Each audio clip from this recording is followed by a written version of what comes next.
Assalamualaikum warahmatullahi wabarakatuh. Waalaikumsalam warahmatullahi wabarakatuh. Ya, di mata kuliah Project Management ini kita sudah memasuki pertemuan ke-9.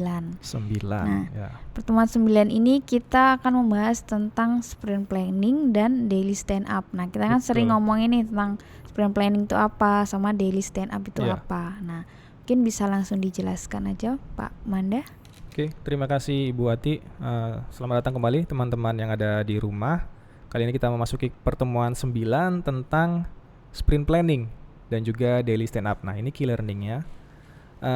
Harapannya ya setelah mata kuliah atau setelah pertemuan ke-9 ini teman-teman itu sudah ada gambaran sprint planning itu seperti apa, kemudian daily stand up itu seperti apa. Jadi pembahasannya pertama ada sprint planning, kemudian pengertian daily stand up, kegiatan di dalam daily stand up, kemudian ketentuan-ketentuan di dalam daily stand up, dan manfaat daily stand up. Terakhir, daily stand up yang tidak efektif itu seperti apa. Nah, kita masuk ke sprint planning. Jadi di dalam sprint planning itu sebetulnya ya namanya planning ya. Kita merencanakan sesuatu ya. Sebelum terjadinya sprint, maka kita harus membuat rencana untuk membuat sprint itu berjalan dengan lancar gitu kan. Apa aja yang terjadi dalam sprint planning? Yang pertama itu ada presentasi product owner dengan development team. Jadi si product owner ini sudah punya list-list yang mau dilakukan. Nah, itu harus dipresentasikan ke development team, Bu dan teman-teman. Jadi nggak mungkin product owner ini dia mau kerjakan sendiri kan. Dia harus presentasiin dulu, oh kita hari ini mau bikin ini. Tugasnya adalah atau tas-tasnya adalah A, B, C, D. Misalnya kayak mau bikin produk fintech tadi, fintech yang di pertemuan sebelumnya, pinjaman online itu, dia harus presentasikan dulu kita mau bikin fitur apa aja. Di situ ada mungkin fitur registrasinya, kemudian di situ ada fitur pembayarannya, syarat-syaratnya, simulasinya. Nah, itu harus disampaikan dong. Kalau nggak disampaikan nanti development timnya itu bingung mau buat apa kan? Mau buat apa dulu ya? Betul, harus disampaikan dulu, harus dimeetingkan dulu. Kemudian di dalam meeting itu si development team bisa memberi masukan. Jadi dia memberikan masukan mana yang sebetulnya nggak usah atau mana yang sebetulnya nanti aja. Si product owner ini kan dia sudah punya produk-produk atau produk backlog yang prioritas. Nah, saat ketemu development team itu diseleksi lagi, lebih prioritas lagi dalam sisi teknikal pembuatan ininya aplikasi ataupun websitenya. Jadi dari sisi product ownernya sudah dapat yang prioritas, nanti diseleksi lagi sama development timnya yang paling prioritas. Jadi kemudian dari product backlog pindah ke sprint backlog. Product backlog kan kita sudah tahu tuh mau bikin registrasi, mau bikin syarat dan ketentuan. Pindahin ke sprint backlog yang lebih spesifik lagi. Bikin registrasi itu ngapain aja sih? Nah, itu kan kerjanya si development team kan. Itu yang tahu itu bagian si front end engineer-nya ataupun back end engineer-nya gitu. Apa aja yang perlu dimasukin? Desainnya seperti apa? Kemudian nanti mau warnanya seperti apa? Nah, itu ada dalam sprint backlog, dikerjakan sama si development team.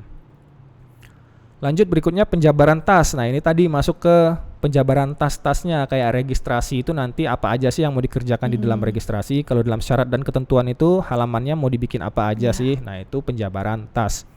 Kemudian penentuan bobot, mana yang harus duluan selesai dan mana yang paling penting itu dibikin bobot, bisa 1 sampai 5, bisa 1 sampai 10. Nanti simulasi membuat sprint planning penjabaran tas, produk backlog, sprint backlognya itu nanti ada di pertemuan ke-10 atau ke-11 nanti Bu Ati. Dan terakhir kalau sudah penentuan bobot ya selesai sprint planningnya, meetingnya selesai. Karena itu yang paling penting, si development team itu harus tahu apa yang akan mereka kerjakan di dalam proses sprint nanti. Nah. Kemudian ada daily stand up. Kan kita tahu kalau Scrum ini sebetulnya nggak lama, nggak sampai 1 semester atau 6 bulan, nggak sampai. Biasanya ya 2 minggu sampai 6 minggu. Artinya itu bisa makan waktu 1,5 bulan sampai 2 bulan kan, 1 sprint. Nah, setiap hari kerja itu perlu yang namanya meeting. Tapi meetingnya bukan setiap hari lama, kemudian saling berdebat gitu, enggak. Ada yang namanya meeting kecil atau yang disebut dengan daily stand up.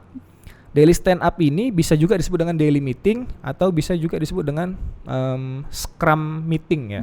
Nah, meeting ini dilakukan di pagi hari, di awal pada saat mau bekerja. Itu cuma 15 menit. Nah, wajib dihadiri oleh seluruh development team dan juga scrum master. Product owner nggak perlu datang Karena dia sudah mendelegasikan tugasnya apa yang yang di perlu awal dilakukan. tadi. Iya, dilakukan. Sekarang tinggal bagian si Scrum Master yang handle. Kemudian ada ketentuannya di dalam daily stand up. Yang pertama dia hanya sebagai tempat untuk melaporkan progres. Jadi di situ ya ibaratnya cuman sedikit curhat dari bagian development team. Kemudian tidak terdapat diskusi terhadap laporan yang disampaikan. Jadi kalau misalnya saya bagian development team nih Bu Ati, saya bagian si desainnya. Bu Ati bagian ininya, bagian front endnya, yang codingnya ya, yang bikin websitenya. Saya bagian desainnya.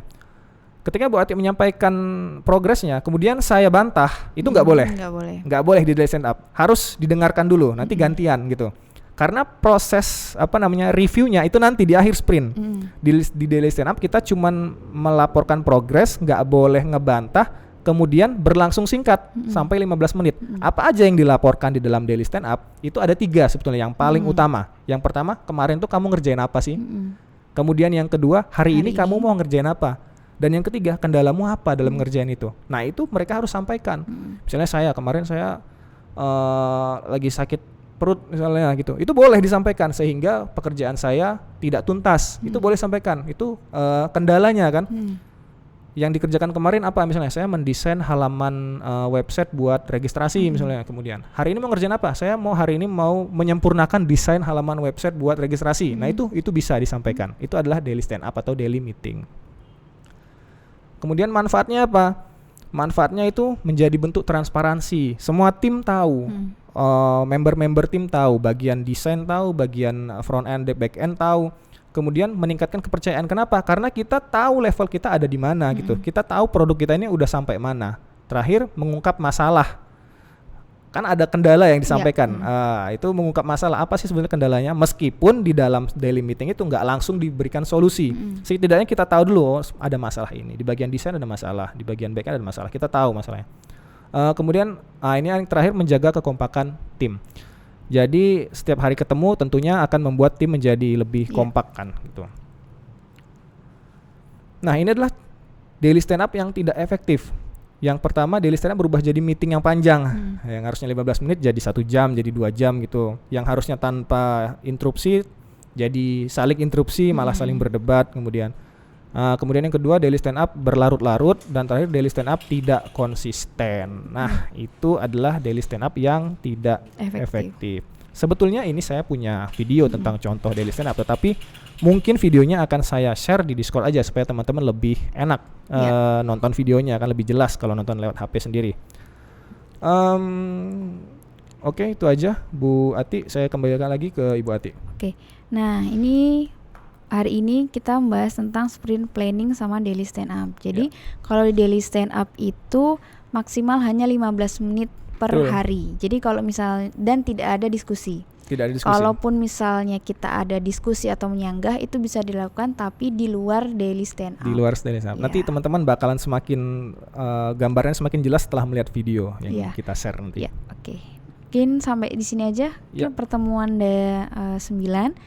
Kalau memang masih ada yang ingin ditanyakan atau masih bingung, silakan untuk diskusikan di Discord. Jangan malu-malu ya. Oke.